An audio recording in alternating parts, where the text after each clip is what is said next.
Hey everyone, I'm excited to have the script flipped on me today. I am being interviewed by a young challenge student, Dominic DiPiero. We recorded this at the national conference, which you should definitely check out in the future.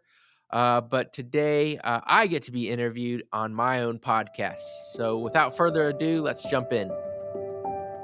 Classical Conversation Studios presents Refining Rhetoric with CEO Robert Bortons, a podcast where faith, business, politics, and classical education meet. Join us as we use the classical tools of rhetoric to seek truth in every arena of life. Hello everyone, I am Dominic DiPiero. I am here with Robert Bortons, and I'm going to be asking him a few burning questions from me and some of my friends. Awesome. Thank you for having me. What is your favorite part about being the CEO of Classical Conversations? Well, I think my favorite part is just being able to serve all of God's people and serving the homeschooling community, because I enjoyed being homeschooled, and I know many people are worried, like, can I homeschool or can I really do it with my kids? And being able to encourage them is something that I enjoy. Out of all the countries that the CC program is in, which one would you most like to visit and why? I think I'd love to go visit either Chile and South America. I love going to Mexico as well. So somewhere warm and tropical would be wonderful. If you could go back in time and be a CC student for a year, which age and program would you do and why? Well, that's a great question. When I was 26 and was coming to work for Classical Conversations for the first time, I actually enrolled myself into Foundations and Essentials and took the class, sat in there with 7 other students in Foundations, and I think we had about 13 in our Essentials class. So I've actually already done that in a way before. I didn't get to be 11 years old again, unfortunately. But right now, I think I would love to go to Challenge 4 because of the senior thesis, the richness and depth of the program. Even though I did challenge, I only did Challenge 1, 2, and 3 the first time before going to college. So I would like to finish off my challenge career. Any advice for kids like me going into Challenge B? The way that we've designed the challenge program is, you've gone through A, which is sometimes the biggest transition, going from a Foundations and Essential student to Challenge A. So know that you've already risen to the challenge, and really B and 1 is preparing you for being able to do a lot of great work. And sometimes students get bogged down in thinking that it's always going to be increasingly more difficult, and know that we've really designed challenge so that A and B and 1 to some extent has a lot of work to do, and then for 2, 3, and 4 it really goes deeper. So to just not be discouraged with the volume of work, because we're preparing you for the future. What is the most important skill that a challenge kid learns? It's the ability to be able to discover the truth and really just learn and apply the tools of learning in your education, so that wherever God takes you the rest of your life, you'll be prepared to meet those challenges. Do you think that challenge kids make good employees, and why? Yeah, we do. We hire a lot of challenge students because we know that the education they've received has prepared them well for life. And I know I get approached multiple times a year from different businesses in the area saying, hey, how do we get in touch with your students so that they can come work for us? So I know that it's not just us who see them shining brightly, but other business owners. What is your favorite thing to do in your spare time? Well, I have 3 kids under 7, so there's not much spare time. But the main thing I'm passionate on is rugby. And so I no longer play, but I do coach a team during the summer, and my wife and I do that together. And if I can ever go play some golf, I like to do that as well. So CC just celebrated its 25th anniversary. What would you like to see in CC by the 35th anniversary? Oh, I love that question. And of course, the main thing we want to see is that we've done what God's called us to do. And right now what we believe that is expanding into other countries. And to do that, we have to translate our curriculum into other languages. A lot of times when you go to these countries, they don't have access to the materials that we have here in the United States. Hopefully it won't take 10 years, but to be able to see classical conversations not just thriving here in the United States and in English-speaking countries, but to be making an impact for the kingdom in other countries as well. So this concludes our interview with Robert Bortons. Thank you for having me. I appreciate it. That's a winner. That's great. That was perfect. That was good. Hi, everybody. On July 19th, 2 whistleblowers came forward to talk about how the IRS and the Department of Justice slow played and did not properly investigate $17 million that Hunter Biden collected from foreign nationals and did not properly report on his taxes. And there are 2 videos in the description that I would love for you to watch. They're about 12 and 15 minutes each. They are from the opening testimony from these 2 individuals to the House Ways and Means Committee, or House Oversight Committee, excuse me. And in them, they have the 15 tools of learning. So I want to pull those out for you, and I want you to watch those and pull them out for yourself. The one is Special Agent and Whistleblower Joseph Ziegler. And one of the things that whenever it's a left or a right, Republican or Democrat, whatever the whistleblower side on, the other side tries to discredit them.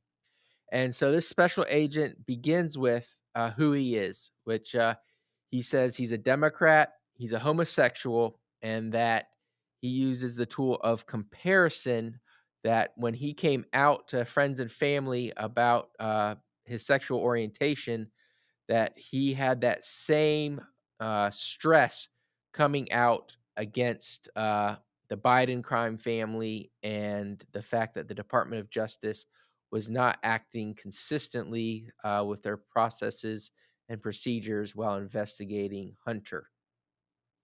There's also a quote from Gary Shapley, one of the other individuals, and he said that he has never been part of an investigation where they only were required to get most of the data that was considered sufficient.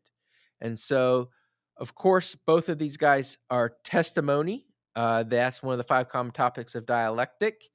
But they also use the tool of comparison of this one guy saying, I have investigated and lead an investigation team that has found millions, if not billions of dollars of tax fraud. And those situations were different than this situation as far as what the Department of Justice did and how they behaved. And this individual, Joseph Ziegler, compares coming out to how he felt about coming forward with this information.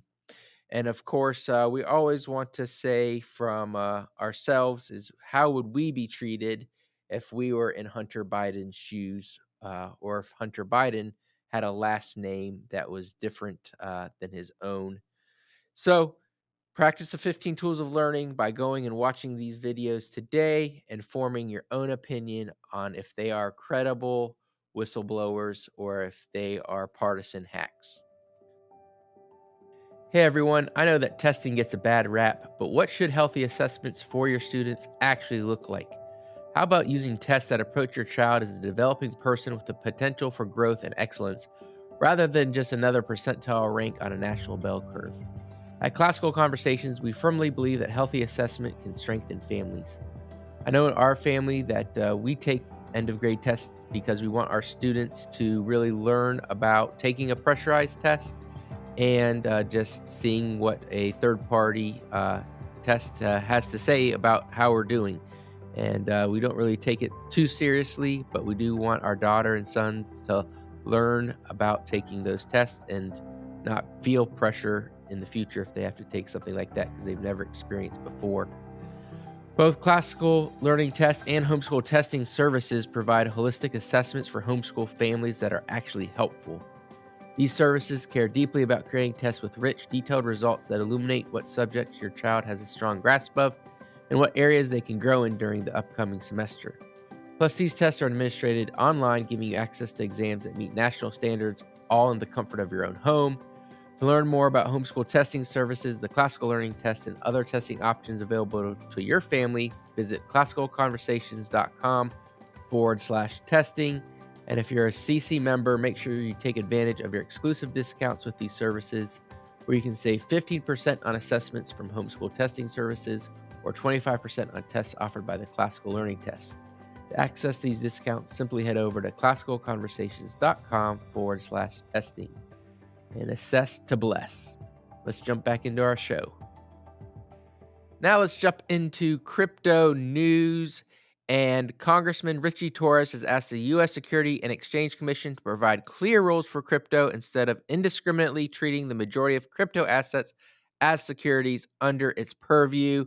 And the reason I picked this was because he uses some of the tools of learning that we practice here to really engage with the SEC chairman, Gary Gensler.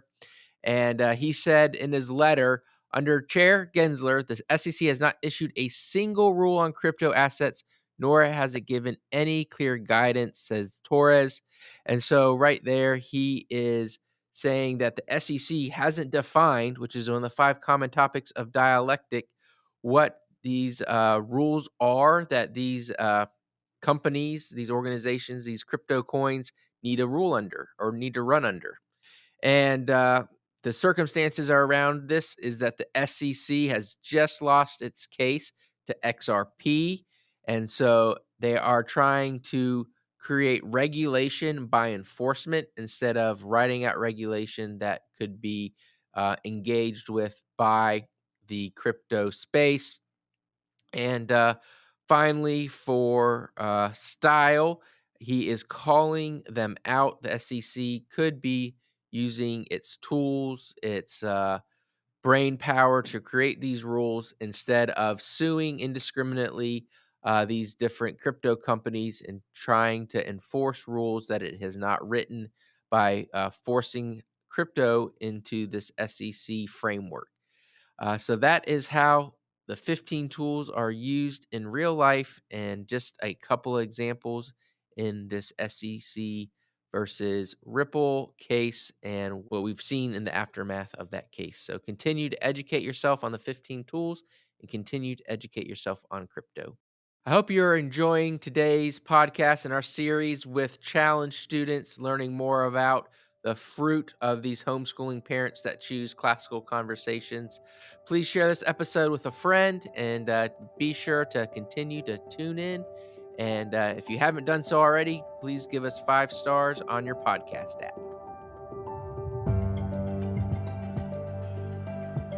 Thank you for listening to Refining Rhetoric with Robert Bortons. Want more? Make sure to subscribe so you won't miss an episode. You can also follow us on social media to continue the conversation, and visit classicalconversations.com/rhetoric to find out how you can join a local homeschool community.